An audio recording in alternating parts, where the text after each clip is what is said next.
Shots fired. Tonight, a closer look at the two Phoenix men accused of a shootout with police at a free speech event in Texas. Officials say Elton Simpson and Nadir Sufi, two suspected Islamic extremists, opened fire outside of a cartoon contest of the Prophet Muhammad. There were military or policemen everywhere running. It sounded like boom, boom. The next thing they're telling us, get inside, get inside. And those two suspects never made it inside that building. A police officer shot and killed both suspects just moments after they opened fire. And happening right now, we have just received a picture of one of those suspects. This is Nadir Sufi. It was taken from his Facebook page. A photo of the other suspect, Elton Simpson, has not officially been released. And there is an Arizona connection to this national story. Officials say they live together in an apartment right here in Phoenix. The FBI spent most of the day searching that unit over at the Autumn Ridge Apartments near 19th Avenue and Thunderbird. The FBI also searched a van in that back parking lot. We don't know what kind of evidence they found today. Meanwhile, neighbors were trying to make sense of all of this. In fact, one neighbor described both men who lived there as brothers.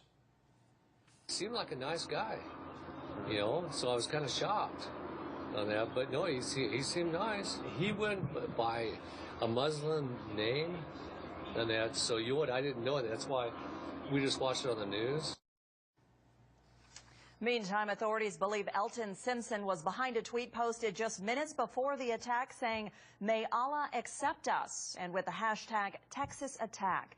In a separate tweet, officials say a known ISIS member responded to the Texas attack, writing, quote, "Two of our brothers just opened fire at the Prophet Muhammad exhibition in Texas."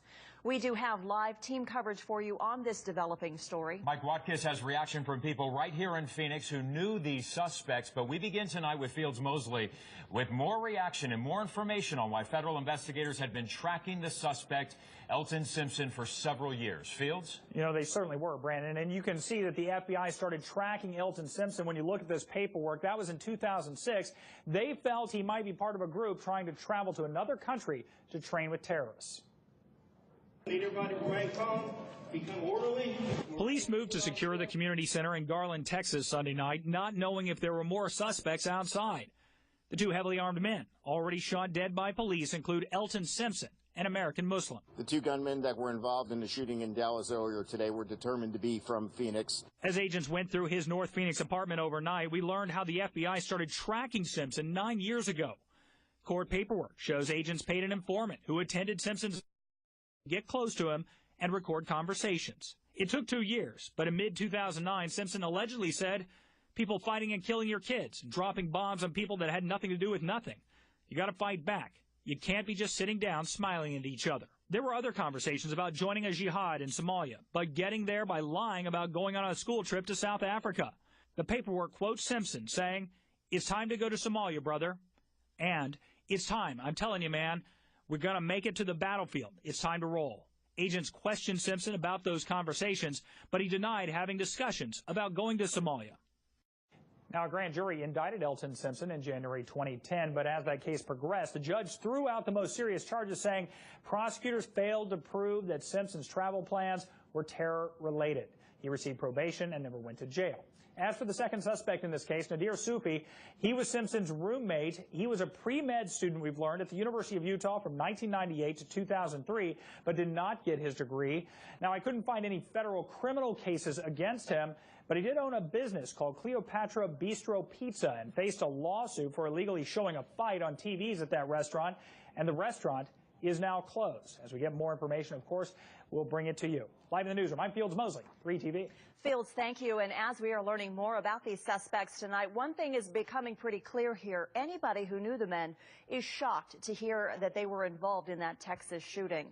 Our Mike Watkis live outside the family home of one of those men. Mike? Yeah, Heather, we have spent much of our day in front of this upscale home in the Glendale area. It's the home of family members of alleged Texas gunman Elton Simpson. We believe his older brother Dunstan lives there with his family. Today at the front door, a man told me that they were waiting to talk to their lawyer, and he didn't know what to say. A short time later, a man and a woman jumped into a car and left the property without saying a word. After that, they returned with food for those hunkered down inside. They had told us that they had no comment, but we have since been told that the family would be issuing a statement at some time. The next-door neighbor, a man named Kevin Hamilton, did speak to me today, and he said he's known the Simpson family for about 3 years and said they are very nice people. He also said that Elton was, quote, a great guy. He was over at the house, the neighbors next door, just a great guy and really fun to be around, and had a great personality and disposition. That's it. And so you don't look back on that moment and say, I said there was something about him that explains this or gives me some indication that he was capable of something like this? Not even in the slightest. Nothing like that. And the family? Great people. Yeah. Good people, career-oriented people, great people, good family people. Yeah, so there you have it, the neighbor calling them great people at this point, so no indication of any of the plans or intent of young Elton Simpson and what happened down in Garland, Texas. Again, we are waiting for the family to come out and give us some sort of statement. We have been promised that by a number of people who have been going in and out of the home over the last couple of hours, and as soon as that happens, we'll bring it to you live. In Glendale, I'm Mike Watkins for 3TV. Mike, thank you. And both of the accused suspects, Elton Simpson and Nadir Sufi, were both members of the Muslim community right here in Phoenix.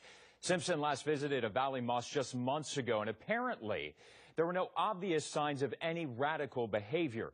The president of the Phoenix Islamic Community Center says that more than anything, he's disappointed. Overall, he was a nice person. He was always interacted respectfully with other people. He liked to play basketball with kids.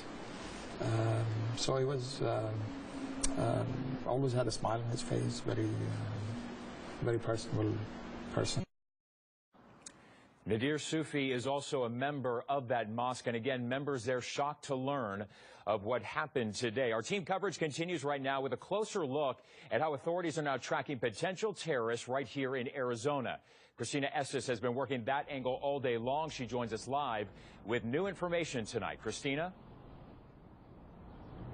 Well, in February, the FBI director announced that they have homegrown extremist investigations in every state. Today, the Phoenix office referred us to national headquarters for more details. And while we haven't heard back from the FBI, we have gained insight from others. Two main kinds of intelligence and two main kinds of investigations, human and technical. Human, using people, talking to other people, gathering information on other people, and technical information more in terms of surveillance and reconnaissance. Dr. Richard Bloom oversees terrorism, intelligence, and security studies at Embry-Riddle University in Prescott. He says law enforcement agencies must prioritize and choose who to track, when, and how. Unfortunately, there's very little predictive validity with one piece of information or even combinations of information and the violent behavior you're trying to prevent. Here's one of the tweets.